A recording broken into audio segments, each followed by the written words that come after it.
Pada video kali ini, kita akan membahas materi dan contoh-contoh soal induktansi silang, induksi elektromagnetik, fisika kelas 12.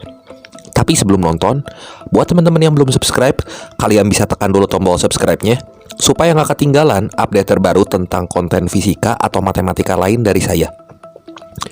Oke, untuk itu langsung aja mari sama-sama kita simak pembahasan berikut ini. Nah, kali ini kita akan bahas konsep dari induktansi silang. Induktansi silang itu merupakan interaksi antar medan magnet dalam kumparan karena menginduksi tegangan dalam kumparan yang berdekatan. Sebagai ilustrasi, teman-teman perhatikan gambar berikut ini. Misal kita punya dua kumparan. Ya, kumparan yang pertama ini menghasilkan medan magnet, dan sebagai akibat, kumparan ini akan menginduksi kumparan yang lain dan menghasilkan gegel induksi. Sehingga, untuk persamaan induksi mutual dari kedua kumparan ini berlaku M sama dengan akar L1 kali L2 atau akar dari induktansi diri masing-masing kumparan. Prinsip dari induktansi silang itu diterapkan pada operasi dasar transformator, motor, generator, dan komponen listrik lainnya. Selanjutnya, kita juga akan membahas gegel induktansi untuk masing-masing kumparan. Perubahan arus pada kumparan yang pertama atau kumparan primer akan menimbulkan gegel induksi pada kumparan yang kedua atau kumparan sekunder dan berlaku sebaliknya. Sehingga sebagai akibat, secara matematis kita dapat tuliskan persamaan GGL induktansi untuk masing-masing kumparan adalah GGL1 sama dengan negatif jumlah lilitan kumparan pertama dikali perubahan flux kumparan kedua dibagi selang waktunya yang sama dengan negatif M atau induktansi mutual kali perubahan arus kumparan kedua dibanding selang waktunya. Dan berlaku sebaliknya untuk GGL2. Berarti ini sama dengan negatif jumlah lilitan kedua kali perubahan flux kumparan yang pertama dibagi selang waktunya. Ini akan sama dengan negatif M kali perubahan arus untuk kumparan pertama dibagi selang waktunya. Selanjutnya untuk persamaan induktansi silang. Pada kumparan yang berisi vakum ini akan berlaku persamaan induktansi mutual, yaitu M sama dengan mu 0 kali N1 kali N2 kali A per L, di mana mu 0 ini adalah permeabilitas ruang hampa, N1 dan N2 adalah jumlah lilitan kumparan pertama dan kedua, A itu adalah luas dari kumparan, dan L itu adalah panjang dari kumparannya atau panjang lilitannya. Kalau misalnya berisi bahan, tinggal kita kalikan faktor mu R atau permeabilitas bahannya. Nah, supaya lebih jelas, langsung aja mari sama-sama kita simak pembahasan contoh-contoh soal berikut ini. Contoh soal yang pertama, sebuah solenoida dengan luas penampang sebesar 10 cm persegi terbuat dari bahan yang permeabilitas relatifnya adalah 500. Panjang solenoida itu 60 cm dan dililiti dengan dua buah kumparan masing-masing 1200 lilitan dan 20 lilitan. Maka induktansi timbal baliknya adalah titik-titik. Nah, induktansi timbal balik itu artinya sama aja kayak induktansi silang atau mutual induction ya. Nah, kita tulis dulu data-data yang diketahuinya. Ada apa aja? Yang pertama, luas penampang itu 10 pangkat negatif 3 meter persegi. Jadi ini kita rubah ke meter persegi ya, kali 10 pangkat negatif 4 aja. Kemudian permeabilitas bahan itu 500.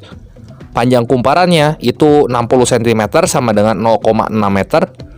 Jumlah lilitan kumparan pertama 1200 lilitan dan jumlah lilitan kumparan kedua itu 20 lilitan. Pastikan data-data yang diketahuinya ini dalam SI semua.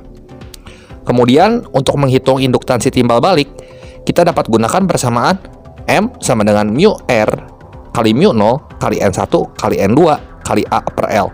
Semua datanya udah kita punya di sini. Jadi tinggal kita substitusi aja ke persamaan ini menjadi seperti ini. Jadi 500 kali 4pi kali 10 pangkat negatif 7 kali 1200 kali 20 kali 10 pangkat negatif 3 dibagi L-nya 0,6. Kan udah dalam SI semua. Tinggal kita hitung sebentar, maka kita akan peroleh nanti induktansi timbal baliknya adalah 8pi kali 10 pangkat negatif 3 Henry, teman-teman. Sehingga opsi yang tepat di sini adalah yang C tentunya. Contoh soal yang kedua. Dua kumparan memiliki induktansi timbal balik 1,2 mH. Maka GGL induksi kumparan kedua yang disebabkan oleh perubahan kuat arus dari 0 ke 20 ampere dalam waktu 0,06 second dalam kumparan pertama adalah titik-titik. Sama, kita tulis dulu data-data yang diketahuinya dan pastikan semuanya dalam SI. Di sini kita diketahui M atau nilai dari induktansi timbal balik, yaitu 1,2 kali 10 pangkat negatif 3 Henry ya. Kita rubah dulu ke SI. Kemudian perubahan kuat arus. Kalau dari 0 ke 20 ampere berarti akhirnya 20, awalnya 0. Jadi 20 kurang 0 ya 20 ampere. Dan delta T-nya itu adalah 6 kali 10 pangkat negatif 2 second. Untuk menghitung GGL induktansi silang dapat kita gunakan persamaan GGL sama dengan negatif M kali delta I per delta T.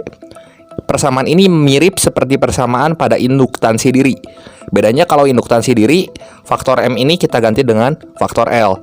Tapi kalau induktansi silang, ini pakai M. Nah, yang ditanya, ini adalah nilai GGL-nya. Ya berarti tinggal kita substitusiin aja data-data yang kita punya semuanya ke persamaan ini. Menjadi seperti ini.